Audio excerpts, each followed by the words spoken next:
오늘 제목은 하나님과 나의 두 번째 시간, 하나님의 뜻대로 어떻게 해야 내가 하나님의 뜻을 깨달아 알고 또 하나님의 뜻을 때로 행할 수 있습니까? 라는 말씀입니다. 하나님의 뜻에 대하여 우리가 잘못 이해하는 경우가 있는데, 어떤 분은 예언의 은사를 받았다고 주장하면서 이 성경을 통해서 당신은 언제 귀인을 만날 것이요, 또 당신은 오늘 동쪽으로 가야 됩니다, 뭐 이런 식으로 말하는 사람도 있습니다. 마치 성경책이 무슨 점책이나 점보는 책이나 되는 것처럼 성경을 펴고 그것을 근거로 해서 말을 하는데, 결코 성경은 점보는 책이 아닙니다. 성경은 하나님의 말씀입니다. 그래서 첫 번째 그 시리즈로 해서 성경의 능력에 대해서 설명했듯이, 성경은 점보는 책이 결코 아닙니다.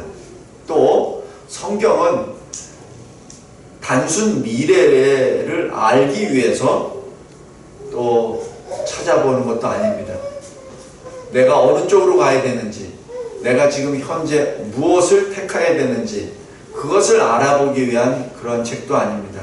마치 그것을 하나님의 뜻을 아는 것처럼 오해하는 경우가 있는데, 그것도 결코 아닙니다. 또 하나님을 시험해서도 결코 안 됩니다. 이스라엘 백성이 출애굽 이후에 광야에서 물이 없으니까 하나님을 시험하죠. 이 광야에서 어떻게 우리에게 먹을 것을, 마실 것을 줄 수 있는가? 하나님이 진정 우리와 함께 계시는가 안 계시는가 한번 시험해 보면서 하나님을 원망하고 모세를 탓하는 그런 때가 마사에 있었습니다. 물론 하나님께서는 그 마사의 큰 바위, 반석을 치라 명하시고 거기서 엄청난 물을 부어주십니다. 보통들 우리가 보면 반석에서 물이 났다고 하니까 그 물의 양을 별 생각 안 하는데, 그 당시 인구수가 200만이 넘고 그와 같이 따르는 양떼, 소떼, 낙타떼가 있다는 것을 보면은 그 물의 양은 엄청난 양이었으리라고 추정됩니다. 마치 폭포에 끊임없이 솟아나오는 폭포의 양과도 같다고 보죠. 하나님께서는 분명히 이렇게 말씀하십니다. 하나님을 시험하지 말라. 이 말씀이 예수님이 또 말씀하십니다. 40일 금식하신 후 마귀 앞에, 마귀가 예수를 테스트하죠. 그 테스트할 때 3개의 테스트 중에 하나, 성전 또 꼭대기에 올라가서 당신이 진정 하나님의 아들이거든 이 꼭대기에서 뛰어내리라. 그러면 하나님의 말씀에 기록되었을 때 하나님이 사자를 보내서 하나님의 아들을 구해내실 것이다. 한번 시범 보여라 라고 요구합니다. 이때 하나님께서 주시는 이 말씀을 예수께서 이렇게 말씀하십니다. 또 기록되었을 때, 마귀가 하나님의 말씀을 가지고 테스트할 때 예수님은 하나님의 말씀을 가지고 또 증거하십니다. 성전 꼭대기에서 뛰어내려도 안전하게 주시는지 안 지켜주시는지를 테스트하지 마라. 하나님을 시험하지 말라. 성도 여러분, 우리가 하나님 앞에 기도할 때 이것을 내가 하나님께 기도했을 때 하나님이 들어주시나 안 들어주시나 그것을 테스트해서는 결코 안 됩니다. 우리가 간절히 기도했다고 들어주시는 것이 아닙니다. 그것이 하나님의 뜻에 맞는다면 들어주시는 것이요, 만약에 뜻에 안 맞는다면 하나님이 결코 들어주시지 않습니다. 마치 우리 자녀들에게 자녀가 부당한 것을 계속 요구했을 때는 우리는 들어주지 않죠. 똑같습니다. 하나님을 테스트해서는 안 됩니다. 하나님을 시험해서도 안 됩니다. 마찬가지 오늘 하나님의 뜻에 대하여 오늘 말씀을 통해서도 마찬가지입니다. 하나님을 시험해서는 결코 안 됩니다. 오늘 이 그림, 지난주에 했었던 그 그림입니다. 커다란 하나님 앞에 우리는 지극히 미약한 존재요, 작은 존재입니다. 하나님은 그 위대하신 하나님 중에 일부만을 우리에게 계시하십니다. 근데 그 일부도 우리에게는 넘쳐납니다. 우리가 감당할 수 없습니다. 비록 우리가 특별 계시라고 하여 우리의 영생 문제, 구원의 문제를 이 성경 말씀을 통해서 배우지만 그것도 하나님의 그 부분적인 계시의 극히 일부분이요, 그 중에서도 우리가 이해할 수 있는 부분만이 기록되어 있는 것이 성경 말씀, 특별 계시입니다. 그러므로 이 성경을 가지고 마치 백과사전식으로 하나님의 뜻을 다 알려고 하는 것도 말이 안 되고, 또 이 대자연을 통해서 하나님을 마치 다 아는 것처럼 하는 것도 불가능합니다. 그래서 하나님은 분명히 우리에게는 이해할 수 없는, 이해를 초월하신 하나님이심을 늘 잊지 말기 바랍니다.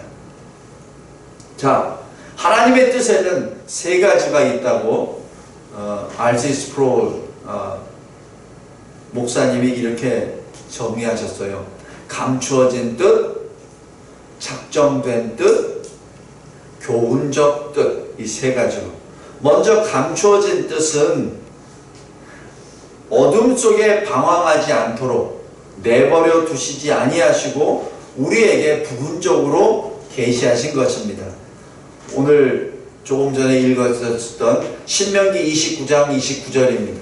감추어진 일은 우리 하나님 여호와께 속하였다. 이 얘기는 뭐죠? 감추어진 일은 하나님께 속한 것이지 우리는 알 수 없다는 얘기입니다. 아까 큰 그림 보이죠? 여기 감추어진 그 뜻은 우리 인간에게 계시하신 것 이외에 다른 커다란 부분입니다. 그래서 이 감추어진 것은 우리가 인간으로서는 알 수 없는 그 영역입니다. 그 영역은 하나님께 속합니다. 그러나 나타난 일, 바로 계시하신 일은, 이것은 일반 계시와 특별 계시를 다 얘기합니다. 이 나타난 일은 우리와 우리 자손들에게 속한 것입니다. 하나님이 우리에게 주신 것이죠. 왜? 말씀을 행하도록 우리에게 주신 겁니다. 하나님께서 우리에게 주신 말씀은 그냥 지식의 창고에 넣으라고 하는 것이 아닙니다. 우리가 그 말씀대로 행하라고 그 목적을 위해서 주신 것이죠. 자, 두 번째, 작정된 뜻이 무엇입니까? 절대 주권의 하나님이 작정하신 것입니다. 그래서 이 절대 주권의 하나님이 작정하신 것에는 때와 장소에 반드시 이루어집니다. 거부할 수 없습니다. 거기에는 창조, 구원의 역사입니다. 하나님께서 빛이 있으라 하시는 그 말씀은 어느 누구도 거역할 수 없고 그냥 빛이 바로 존재해 버립니다. 물을 한쪽으로 옮겨라 라고 했을 때 묻이 드러나는 것도 그거는 어길 수 없는, 거부할 수 없는 하나님의 뜻이요 명령입니다. 구원도 마찬가지입니다. 하나님이 택하신 자는 반드시 구원하시죠. 바로 택자는 구원을 받지만 그렇지 않은 자는 구원에 들어올 수 없습니다. 마지막 세 번째, 교훈의 뜻입니다. 작정된 뜻은 거부할 수 없습니다. 그러나 교훈적 뜻은 거부할 수 있습니다. 그래서 우리는 늘 하나님의 교훈적 뜻을 거부하고 있습니다. 예를 들어 십계명입니다. 그런데 이 교훈적 뜻은 신명기 30장 11절에 이렇게 기록합니다. 어려운 것이 아니다. 먼 곳에 있는 것도 아니다. 다시 얘기해서 하나님이 우리에게 주신 교훈적 그 뜻은 우리가 순종할 수 있는 그러한 명령입니다. 자, 그렇다면 이 하나님의 뜻은 누구에게 전한 것입니까? 바로 거듭난 자입니다. 거듭난 자에는 두 가지 의미가 있지 않습니까? 두 번째 다시 태어난다는 것이요, 또 다른 의미는 위로부터, 성령으로부터 태어남을 의미합니다. 예수님이 말씀하십니다. 요한복음 3장에 사람이 거듭나지 아니하면 하나님의 나라를 볼 수 없다라고 하시는 것이죠. 바로 거듭난 자만이 하나님의 나라를 볼 수 있다는 것이죠. 바로 거듭난 자는 누구죠? 그리스도를 믿는 자입니다. 거듭난 자는 누구죠? 바로 영생을 받은 자입니다. 그러므로 거듭난 자, 바로 그리스도 안에서의 형제들은 하나님이 기뻐하시는 거룩한 산 제물로 자신을 드리는 것이 그의 본분입니다. 바로 영적 예배를 드리는 것이 거듭난 자의 본분이죠. 그래서 하나님께서 거듭난 자, 바로 저와 여러분 그리스도인들에게 주시는 그 말씀이 로마서 12장 1절과 2절입니다. 마음을 새롭게 하라. 변화를 받으라. 그리고 하나님의 선하시고 기뻐하시고 온전하신 뜻이 무엇인지 분별하라. 바로 하나님의 뜻이 무엇인지 분별하라는 얘기죠. 근데 어떻게 분별하라는 얘기입니까? 우리가 새로움을 받게, 새롭게 됨으로 인하여. 우리가 새롭게 되지 않으면 하나님의 뜻을 받을 수 없습니다. 우리가 거듭나지 아니하면 받을 수 없습니다. 그래서 하나님의 뜻은 거듭난 자만이 받을 수 있고, 또 늘 거듭났지만 마음을 새롭게 함으로 하나님의 뜻을 알 수 있습니다. 여기 로마서 12장의 수신자는 성도들입니다. 그리스도인들입니다. 근데 그리스도인들은 이미 거듭난 자죠. 거듭난 자인데 왜 오직 마음을 새롭게 하라고 왜 하시죠? 그것이 성화입니다. 계속해서 거룩하게 되어지는, 우리가 마음을 새롭게 함으로 늘 그리스도의 옷을 입고 그랬을 때 하나님의 뜻을 우리가 알 수 있다는 얘기죠. 하나님의 뜻을 분별할 수 있다는 얘기입니다. 여기서 왜 분별하는 것이 나오냐면은 이 세상에는 거짓 선지자와 거짓말들이 너무 많이 돌아다니기 때문에 분별을 해야 된다는 것을 의미합니다. 또 거듭난 자는 바로 성령의 내주하시는 바로 그 자, 성령이 계시는 하나님의 성전이 된 거듭난 자를 말합니다. 고린도전서 3장 6장입니다. 그렇다면 거듭난 자에게는 무엇을 성령께서 주십니까? 바로 인도하시고 증언하시고 알려주십니다. 하나님의 영으로 인도함을 받은 자, 하나님의 아들입니다. 성령께서 친히 우리가 하나님의 자녀이심을 증언하십니다. 로마서 8장입니다. 진리의 성령이 오시면 진리 가운데로 우리를 인도하시고, 그리고 성령께서 과거 예수께서 말씀하셨던 것을 우리에게 다시 말씀해 주십니다. 여기서 분명한 것, 하나님이 우리에게 주시는 것은 새로운 것이 아닙니다. 이미 예수 그리스도께서 이 세상에서 3년 공생애 동안에 우리에게 말씀하신 것, 그것을 다시 기억나게 해 주시는 것이죠. 그래서 요한복음 16장에서도 보면은 예수께서 이렇게 말씀하십니다. 성령께서 예수의 영광을 나타내리라. 그런데 영광을 어떻게 나타내냐고요? 예수의 영광을 가지고 우리에게 알려주신다는 것입니다. 보혜사 성령께서는 예수께서 이미 말씀하신 것, 예수께서 이미 우리에게 계시하신 것을 가르치시고 그리고 생각나게 하신다는 뜻입니다. 제가 왜 이 말씀을 계속해서 이렇게 강조하냐면은 이 시대 자기가 그리스도라고 말하는 사람들이 굉장히 많이 있습니다. 그리고 내가 어떤 신비한 무엇을 받았다고 말하는 사람들도 있습니다. 그런데 분명한 것은 그 사실에 대해서 누구도 검증할 수는 없어요. 그것은 개인적인 영적인 문제이기 때문에. 그러나 그가 무슨 말을 하는지는 보고 우리가 분별을 할 수 있습니다. 만약에 그가 어떤 영적인 신비한 체험을 했는데 그 내용이 성경 말씀과 연결이 되고 성경 말씀과 합치가 된다면 그것은 우리가 인정해 줄 수 있습니다. 그러나 그렇지 아니하고 성경 말씀을 벗어나거나 성경 말씀과 대치되거나 성경 말씀을 오히려 혼란스럽게 한다면 그것은 성령의 역사가 아니라 사탄의 역사라고 볼 수밖에 없습니다. 예수께서 요한복음 16장 14장에 그렇게 계속 말씀하십니다. 가르치고 너희에게 내가 말한 모든 것을 생각나게 하리라.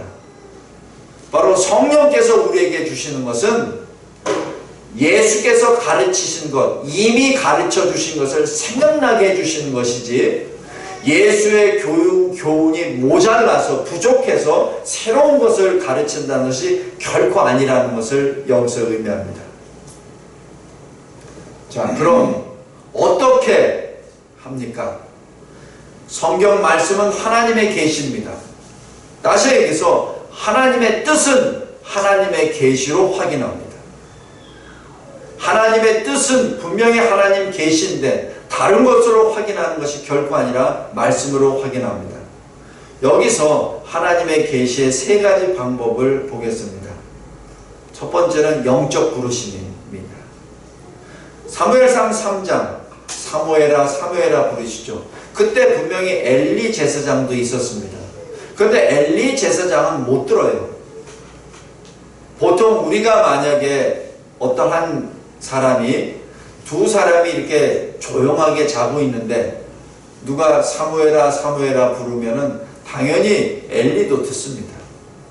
그런데 사무엘만 듣는다는 얘기는 하나님이 사무엘에게만 영적으로 부르신 것이죠. 사울아 하셨던 사도행전 9장에 있었던 다메섹 도상에서 부활의 주님을 만난 사울도 마찬가지입니다. 사울과 같이 간 사람들이 많이 있었어요. 그런데 정오에 태양보다 해보다 더 밝은 빛이 그를 휩싸이고 있을 때 그때 사람들은 빛은 보았으나 주님의 목소리는 오직 사울만 들었죠. 그것이 바로 영적인 부르심입니다. 오직 사무엘에게만 오직 사울에게만 전해졌던 그 부르심이죠. 우리도 마찬가지 그런 부르심을 받을 수 있습니다. 다음에 환상으로도 하나님의 계시를 받을 수 있죠. 사도행전 9장에 아나니아를 부를 때 환상 중에 아나니아야 라고 부르십니다. 또 사도행전 10장에 베드로가 옥상에서 시장할 때 그 느꼈을 때 환상 중에 보자기의 그 계시를 보여주시고 성령께서 그 보자기에 대한 것을 말씀해 주시고 그것은 이미 하나님이 깨끗게 하셨으니 내가 부정하다 말하지 말라. 그리고 다 먹으라 라고 가르쳐 주십니다. 또 하나의 방법은 초자연적인 방법입니다. 빌립 전도자에게 성령께서 말씀하시죠. 이 4시가 가는 감닭의 4시가 가는 그 마차 수레에 이 수레로 가까이 나아가라 라고 하는 것은 초자연적인 성령의 명령입니다. 그 다음에 바울이 사도행전 23장에 바울이 증언하고 난 다음 그리고 두려워할 때 주님이 직접 바울 곁에 서서 말씀해 주십니다. 담대하라. 예루살렘에서 나의 일을 증거하였듯이 내가 로마에서도 증언해야 하리라. 여기서 사도 바울의 사명을 구체적으로 말씀해 주십니다. 전까지만 하더라도 이렇게 구체적으로 말씀 안 하셨어요. 그런데 그 장소에서 로마를 언급합니다. 그래야 사도 바울이 로마에 가야 된다는 사명을 확인하죠. 그리고 또 하나는 고린도후서 12장 4절에 바울이 저 천국을 직접 가는 것을 체험을 합니다. 그런데 여기서 고린도후서 12장에 나와 있는 그 바울에게는 사람이 말로 표현할 수 없는 것, 말로 가히 이르지 못할 것이라고 표현합니다. 이것은 무엇이죠? 사도행전 23장에 있는 너는 로마에 가서 내 증인이 되리라고 하는 것은 분명히 명령입니다. 말하라라는 명령이죠. 그런데 고린도후서 12장에 나와 있는 것은 말하라는 명령이 아닙니다. 그냥 너 스스로 그 계시를 간직하라는 얘기죠. 성도 여러분, 초자연적인 방법에서도 하나님께서 직접 부르실 수 있습니다. 직접 계시할 수 있습니다. 제가 왜 이렇게 세 가지를 구분해서 했냐면은 이 시대에서도 이러한 영적인 하나님의 부르심과 계시 있을 수 있습니다. 그것을 부인하는 것은 결코 아닙니다. 그러나 그 모든 계시는 특별 계시 성경 말씀 안에 들어와야 합니다. 성령의 역사가 이 시대에는 없다. 그것도 사실 저는 그쪽에 인정할 수 없습니다. 왜냐하면 성령은 시간과 공간에 제한을 받으시는 하나님이 아니십니다. 그러기에 2000년 전에 있었던 성령의 역사는 지금도 있을 수 있습니다. 그러나 분명한 것은 주님이 말씀하십니다. 보혜사 성령이 오실 때에는 내가 말한 것, 나의 영광을 그가 알려주리라. 다시 얘기해서 영적인 부르심과 어떤 초자연적인 어떤 방법으로 내가 어떤 것을 받았다면 그것이 과연 말씀에 기록되어 있는지 확인해야 합니다. 그것 없이 내가 지옥에 갔다 왔네, 내가 죽었다가 살았네, 내가 천국에 갔다 왔네, 그러면서 계속해서 이상한 표현을 하는데 그것이 지금 성경에 있느냐를 확인해야 됩니다. 이 마지막 때 영적으로 혼돈의 시대에 우리가 살고 있습니다. 사탄은 성도, 그리스도인 한 명이라도 실족시키기 위하여 집요하게 공격합니다. 특별히 목회자를 공격합니다. 왜냐하면 목회자 하나를 쓰러뜨렸을 때는 많은 성도가 넘어지기 때문에 그렇죠. 그래서 여러분들이 항상 목회자를 위해서 기도해야 됩니다. 왜냐하면 목회자가 똑같은 사람 아닙니까? 그래서 악한 영의 공격을 계속 받을 수 있는 그런 존재에게 늘 기도해야 되고, 또 우리가 이 영적인 어떤 역사에 대해서 부인하기보다는 그것이 맞는가 항상 분별할 수 있는 능력이 있어야 됩니다. 그 분별의 근거는 성경 말씀입니다.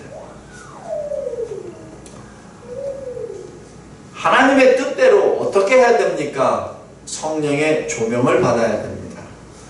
왜냐하면 이 특별계시 성경은 성령의 감동으로, 성령의 호흡으로 기록되어 있는 것이기 때문에 성경을 온전히 이해하기 위해서는 성령의 빛을, 조명을 받아야만 합니다. 그래서 우리가 이때 이런 유혹에 빠질 수 있어요. 천사가 나에게 직접 와서 어떤 그 바울처럼, 베드로처럼 환상을 보면 내가 얼마나 좋을까. 그리고 나에게도 직접 하나님께서 오셔서 뭘 이렇게 탁 초자연적으로 말씀해 주시면 얼마나 좋을까라고 생각합니다. 저도 사실은 그런 기도 좀 많이 했어요. 흔들릴 때 하나님께서 바울처럼 좀 해주시지. 그럼 제가 흔들리지 않을 텐데. 그것은 우리의 욕심입니다. 계시는 하나님이 하나님의 방법으로 하나님의 때에 하나님이 결정하십니다. 우리가 열심히 기도했다고 하여 계시를 특별히 환상을 보여주시는 것이 결코 아니라 그것은 하나님의 소관입니다. 오히려 우리는 말씀을 가지고 하나님께 기도하고 말씀으로 답을 찾아야 됩니다. 자칫 말씀을 벗어나면은 사탄의 유혹에 빠질 수 있기 때문에 그렇습니다. 고린도전서 4장 6절에 이렇게 기록하죠. 기록된 말씀 밖으로 넘어가지 말라. 왜냐하면 교만한 마음으로 그 말씀을 밖에 넘어감으로 사탄의 유혹에 빠질 수 있기 때문에 그렇습니다.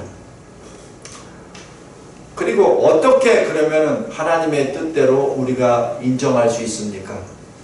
바로 성도들과 함께 기도함으로 그것을 인정할 수 있습니다.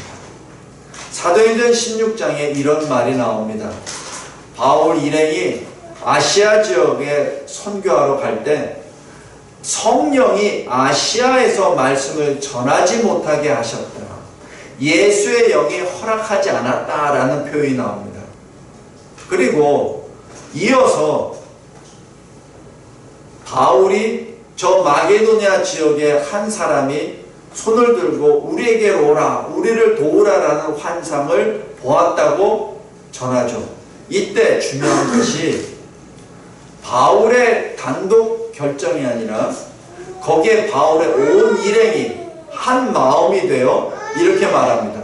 하나님이 저 사람들에게 복음을 전하라고 우리를 부르신 줄로 인정합니다.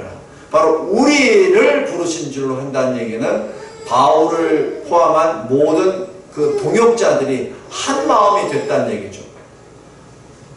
성도 여러분, 성령이 예수의 영이 허락하지 아니었고 하나님이 우리를 부르셨다라고 우리가 함께 인정한다는 것은 어떤 근거로 인정한다는 말입니까? 기도입니다.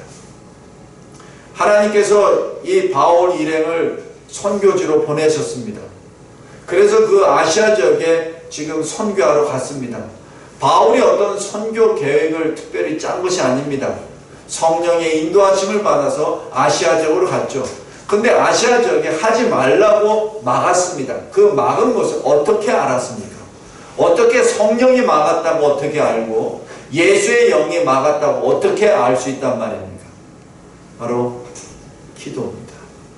영으로 기도했을 때 모든 동역자들이 한 마음으로 인정한 것이죠. 이것은 하나님이 우리를 부르시고 마게도냐 지역에 복음을 전하라는 것입니다. 복음 사명을 주신 겁니다라고 한 마음으로 인정한 것입니다. 자, 어떻게 우리가 하나님의 뜻을 깨달아 알 수 있습니까? 보통 우리가 예언하는 자에 대해서 예언을 다른 말로 얘기하면은 이 히브리 말하면 나바입니다. 근데 선지자는 나비입니다. 그래서 예언하는 자가 선지자입니다. 그래서 여기서 예언한다라고 얘기하는 것은 바로 이 앞으로 일어날 일을 말하는 것도 되지만 하나님의 말씀을 받아서 전하는 것을 말합니다. 그런데 이 예언의 목적이 무엇이죠? 고린도전서 14장 3절입니다. 덕을 세우며 권면하며 위로하는 것입니다. 근데 여기서 분명한 것, 누구의 덕이죠? 교회의 덕입니다. 왜냐하면 교회는 무엇이죠? 예수께서 피로 세우신 겁니다. 피로 사신 것이죠. 바로 저와 여러분은 예수께서 피로 사신 바로 교회입니다. 그래서 예언하는 사람은 교회의 덕을 세워야만 합니다. 만약에 교회의 덕이 되지 않는다면 그것은 침묵해야 됩니다. 권면하고 위로해야 되는 것이 바로 예언하는 자입니다. 그런데 여기서 예언을 통해서 받는 자가 어떻게 분별해야 됩니까? 거기서 하나님의 뜻이 무엇입니까를 찾아야 되죠. 우리가 사도행전 21장에 보면은 바울이 예루살렘에 가면은 분명히 잡힐 것이다 라는 것을 아가보 선지자가 말을 합니다. 아가보 선지자는 그냥 그 말만 전합니다. 이것이 바로 선지자입니다. 선지자는 받은 말씀만 전하는 것이지 내가 이걸 말씀을 전했으니까 바울 당신 가면 안 돼. 그거 아닙니다. 선지자는 그냥 그 말만 하면 됩니다. 왜냐하면 하나님이 주신 말씀은 거기까지. 지금 이 띠인자가 결박하여 이방인 손에 넘겨주리라 하는 거기 period, 마침표 한 것이 선지자가 전할 말입니다. 거기에 플러스 알파를 전해서는 선지자가 아닙니다. 왜냐하면 선지자는 하나님의 말씀을 전하는 자지 자기 판단이나 자기 의견을 넣는 것이 아니기 때문에 그렇습니다. 그래서 사도행전 21장 11절에 아가보는 거기까지만 말합니다. 그러자 바울의 동역자들이 뭐라고 했죠? 12절에 예루살렘으로 올라가지 말라라고 말합니다. 그러나 바울은 뭐라고 하죠? 나는 주의 이름을 위하여 죽을 것도 각오하노라. 이것이 다른 겁니다. 똑같은 하나님의 말씀이 선포되었고 계시되었습니다. 그런데 각자에게 적용되는 것은 다를 수 있습니다. 왜? 각자의 소명과 사명이 다르기 때문에 그렇습니다. 바울의 사명은 예루살렘에 가서 잡혀서 로마까지 가는 것이 바울의 사명입니다. 그러나 다른 동역자들은 거기까지는 바울의 사명을 보지 못한 것이죠. 그 차이입니다. 똑같은 계시지만 받는 자가 다를 수 있습니다. 그래서 예언은 반드시 서로가 분별하고 제재를 해야 됩니다. 여기서 제재라고 하는 것은 어떤 예언자가 말을 했습니까? 그럼 그 예언에 대해서 다른 예언자가 순복한다는 얘기입니다. 우리가 보통 보면은 말씀을 전하는 자는, 특히 목회자는 서로 협력하기가 어렵다고 합니다. 왜냐하면 서로가 하나님의 말씀을 전한다고 하니까. 그런데 여기서 분명한 것은 예언하는 자는 예언하는 자에게 들어갑니다. 예언하는 자에게 속하게 되죠. 예언하는 자는 둘이나 셋이나 말을 하고 다른 이들은 분별하라. 고린도전서 14장 29절입니다. 예언하는 자들의 영은 예언하는 자들에게 제재를 받는다. 성도 여러분, 그래서 설교를 준비하거나 성경을 강의하기 전에 그래서 많은 서적들을 보고 참고하고 체크를 해보는 이유가 거기에 있습니다. 어떤 사람의 목회자나 어떤 교수가 썼다면 다른 교수가 하는 것들을 신학자가 하는 것을 확인해 봐야죠. 어느 한 사람의 의견만 들어서 기록하는 것이 아니라 다시 해야 됩니다. 그리고 다른 강사나 다른 신학자가 말하는 것도 또 귀담아 들어야 됩니다. 그것이 목회자의 사명입니다. 신학자의 사명입니다. 마찬가지 여러분들도 똑같습니다. 여러분들도 어떤 사안이 있으면 그것이 이 사안이, 이 말씀이 성경 어디에 또 나오는가를 보고 이것이 맞는가 분별해야 됩니다.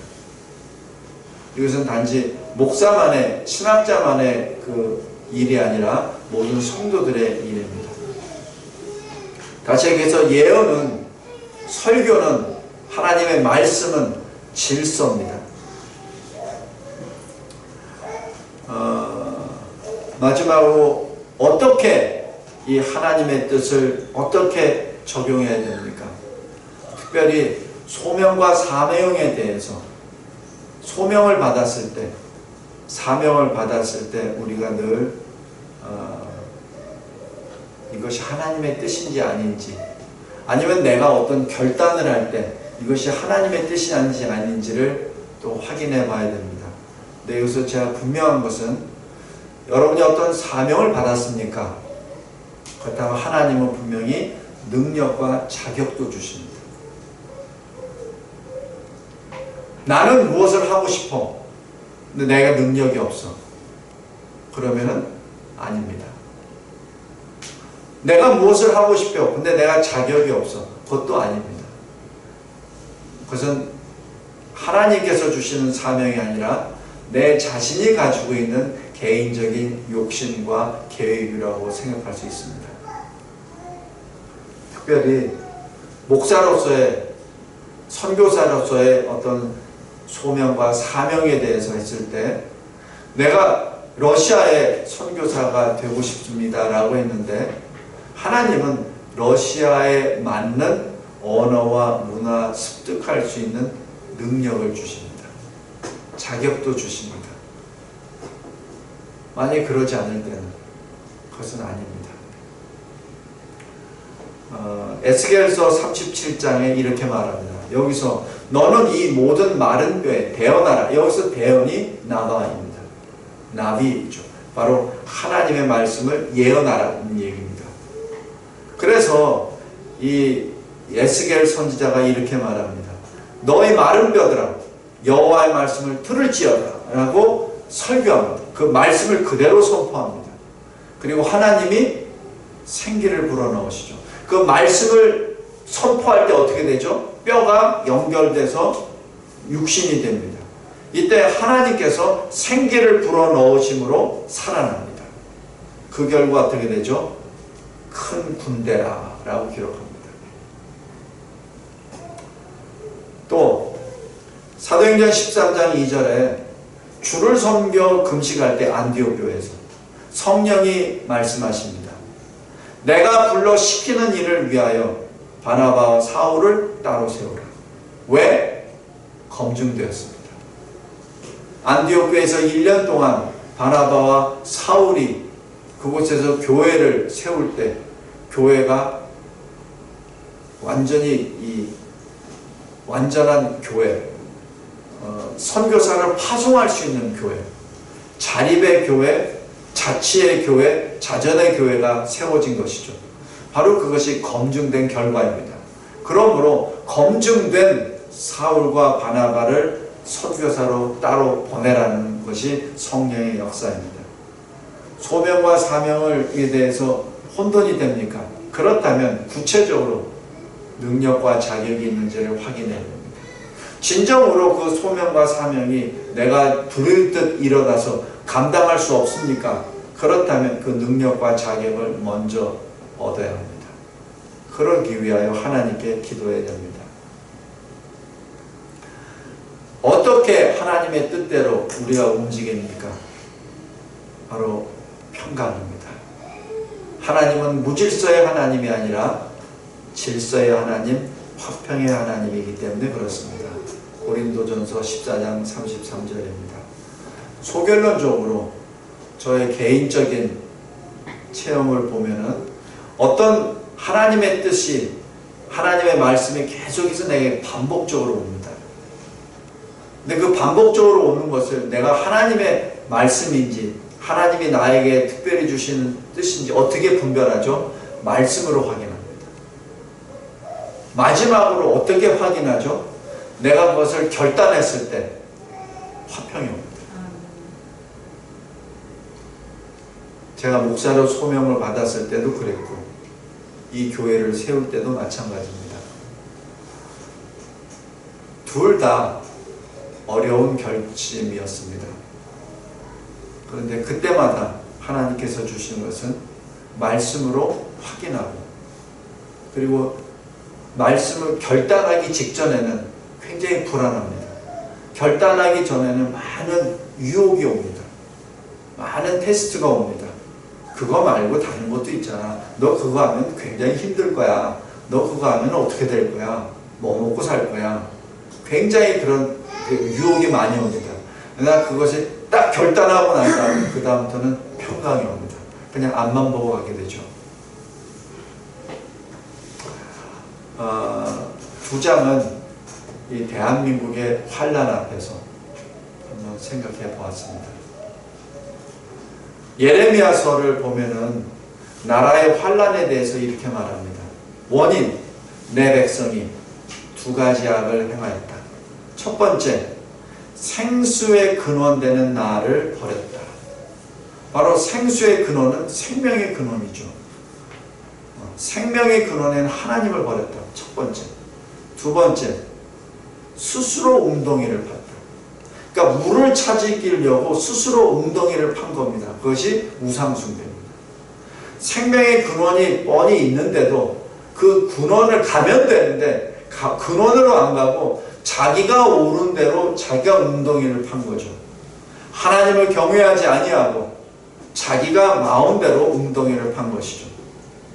예레미야 2장 13절입니다. 여기에 대해서 하나님께서는 계속해서 예레미야 전체를 통해서 계속해서 말씀하는 것은 회개입니다. 특별히 예레미야 3장 4장에 이렇게 말합니다. 오직 내 죄를 자복하라. 돌아오라. 내가 고치리라. 구원은 여호와께 있느니라. 스스로 할례를 행하여 너의 마음의 가죽을 베어내라. 그 단단한 가죽을 벗겨버려라. 나 여호와께 들어오라.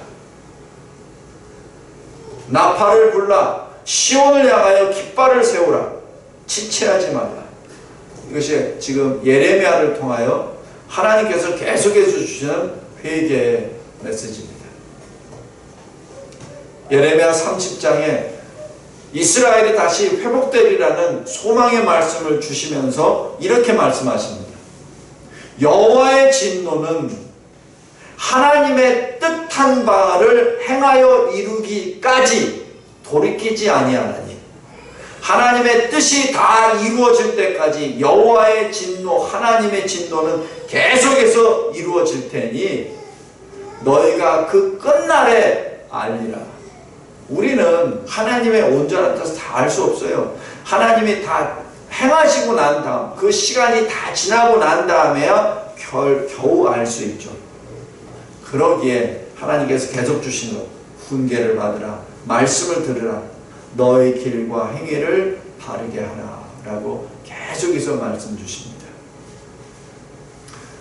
대한민국 이 환난 앞에 우리가 서야 될 일, 바로 회개입니다. 그리고 말씀에 순종하는 것이죠. 대한민국이 해야 될 것, 하나님 앞에서 기뻐해야 합니다. 제가 이 예레미야 쭉 설교하면서 저부터가 계속해서 낙심 비슷하게 이렇게 됩니다. 물론 하나님께서 회복시켜 줄 것일까라고 하는데 그 메시지 자체가 전부 다 무겁고 해가지고 마치 여기서는 살 수 없는 땅처럼 얘기 되어버립니다. 그러나 하나님은 이 땅을 떠나라고 우리에게 주신 거 아닙니다. 이 땅을 다시 회복하라고 주신 것이죠. 여호수아를 통해서 가나안 땅으로 들어갈 때 하나님이 주신 건 뭐죠? 이 땅에 있는 우상의 거민들, 하나님을 대적하는 무리들 내쫓으라는 얘기죠. 우리는 이 땅에 있는 우상들과 하나님을 대적하는 무리들을 우리가 쫓아내면 됩니다. 우리가 떠나는 것은 아니에요.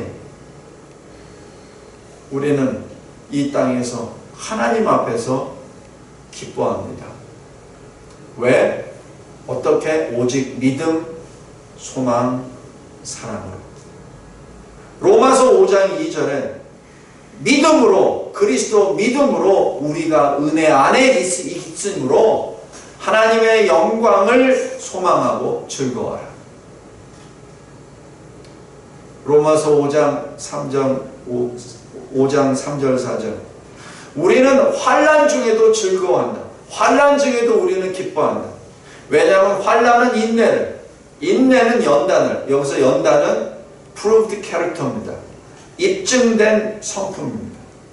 그래서 인내를 통해서 우리가 하나님이 입증하신 성품, 새로운 성품을 입게 되죠.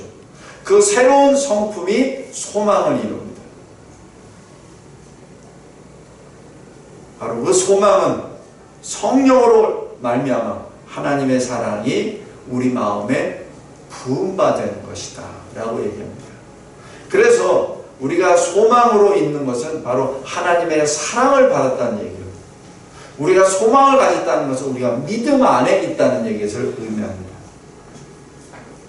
그런데 이 구원은 하나님이 행하십니다. 하나님의 방법으로 행하십니다. 우리가 할 일은 뭐죠?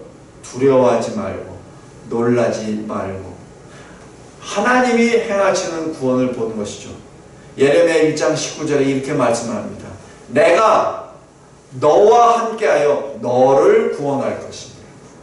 지금 우리를 구원하시는 하나님이 우리와 함께 동행하신다는 얘기죠. 원격 조정으로 이렇게 하는 것이 아니라 하나님이 우리와 함께 하셔, 임마누엘 하셔 우리를 구원하신다는 얘기입니다. 예레미야 40장에 이렇게 나옵니다. 내가 내 백성을 돌아오게 할 것이다. 내가 너의 목에 있는 멍에를 내가 꺾어버리고 너의 손과 발을 묶고 있는 포박을 끊어버리리라. 다시는 이방인을 섬기지 않게 만들리라. 내가 먼 곳에서부터 너를 구원하리라. 내가 너와 함께 있어. 내가 너와 함께 있어 너를 구원하리라. 그리고 너희는 내 백성이 되리라. 나는 너의 하나님이 되리라. 예레미야 30장입니다. 40장입니다. 성도 여러분, 우리가 하나님 앞에 기뻐하는 것, 환난 가운데 기뻐할 수 있는 것은 바로 이겁니다. 하나님이 우리를 분명히 내버려 두시지 아니하고 우리를 구원하십니다. 새 언약으로 그리스도 안에서 우리를 구원하시고, 우리의 성찬식에서 주님이 뭐라고 하시죠? 이것은 너희를 위한 내 몸이니라. 이것을 행하여 나를 기념하라. 그리고 또 뭐라고 하시죠? 내 피로 세운 새 언약의 잔이 이를 마실 때마다 나를 기념하라. 이것은 주님이 다시 오실 때까지 행할 우리의 본분입니다. 말씀을 맺겠습니다. 하나님 앞에 기뻐하십시오. 그리고 낙심하지 마십시오. 분명히 이 암흑의 시대를 광명의 시대로 바꿀 하나님의 사람이 지금 일어나고 있습니다. 두려워하지 마십시오. 공산주의 사상을 가진 자들이 이 땅에 많이 나타나고 권세를 잡은 것 같고, 그들이 이 대한민국을 이상한 나라, 우리가 전혀 경험해보지 않은 나라로 막 바꾸는 것처럼 보이지만, 그들의 난동이 격심해지면 격심해질수록 그들의 최후가 가까이 왔음을 의미합니다. 우리가 할 일은 믿음으로 하나님 앞에 기뻐하며 이 땅에서 굳건히 사는 일입니다. 결코 흔들리지 마십시오. 결코 흔들리지 마십시오. 과거 우리 대한민국의 역사를 봐서도 이때만큼 위험한 순간도 없었지만은, 그러나 분명히 우리는 이길 수 있습니다. 우리는 이길 수 있습니다. 우리는 이길 수 있습니다. 아니, 이겼습니다. 왜냐하면 그리스도가 우리와 함께 계시기 때문에 그렇습니다. 요한계시록에 나와 있는 사탄, 옛뱀, 마귀, 바다에서 올라오는 세상의 권세자들, 그리고 땅에서 올라오는 거짓 선지자들, 그들의 최후는 이미 18장, 19장에 이미 기록되어 있습니다. 대한민국에 이렇게 환란이 일어난다는 얘기는 대한민국이 그만큼 하나님이 사랑하시는 나라임을 의미합니다. 그러기에 악한 마귀, 사탄, 옛뱀들이 이곳에 와서 그렇게 준동하는 것이죠. 작은 땅이지만 영적으로 보면 이 땅은 엄청나게 큰 땅입니다. 이 땅은 하나님이 우리에게 주신 땅입니다. 영적으로도 마찬가지요. 그리고 지리적으로도 마찬가지입니다. 하나님 앞에 기뻐하십시다. 그리고 하나님이 우리에게 주시는 뜻을 말씀을 통하여, 이 역사의 벽보를 통하여 깨달아 알고 굳건하게 서서 이 악한 때를 말씀으로 승리합시다. 진리의 깃발, 의의 깃발을 높이 들고 저 시온을 향하여 나아갑시다. 기도하겠습니다. 하나님 아버지, 감사하고 감사합니다. 하나님께서 저희들에게 주시는, 어떻게 하나님의 뜻을 분별하고 어떻게 하나님의 뜻대로 살아야 되는지 깨닫게 해주심에 진심으로 감사합니다. 특별히 대한민국의 현 시국을 바라볼 때마다 마음이 무겁습니다. 그러나 오늘 주님이 주시는 이 생명의 말씀이 우리에게 새 힘이 되고 새 소망이 되고 그리고 새 기쁨이 됩니다. 늘 코랑대로 하나님 앞에서 기뻐 즐거워 뛰는 주의 거룩한 성도들 되게 하옵소서. 예수 그리스도의 이름으로 기도드리옵나이다. 아멘.